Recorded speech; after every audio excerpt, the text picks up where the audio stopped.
How to change country or region on Instagram. So all you have to do is to go here directly to your Instagram application and it will lead you to your homepage, right? Now, the next thing that you want to do is on the bottom part, you will see your profile icon. Tap on your profile icon there.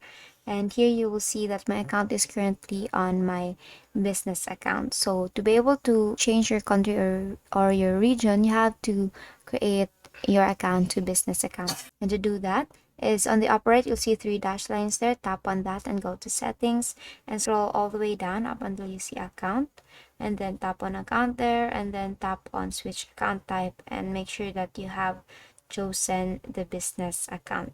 Now, if you're done making account business account here, as you can see here, it's already my business account.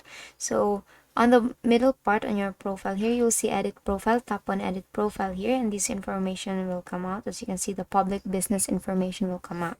Now under that, you'll see a lot of options, and here under contact options, you'll see email, phone, and address. Tap on that. And here you will see my location currently is in the Philippines. Now, to be able to change your location successfully on Instagram, is you just have to tap on that and type on the city and of course the country. You will see this Pasadena, Texas here. Just tap on done there. And basically it's tap on save here. Now if you go back here, you have now successfully changed your country or region on Instagram. If this video helped you, please give us some thumbs up and subscribe to our YouTube channel for more tutorials. Thank you for watching.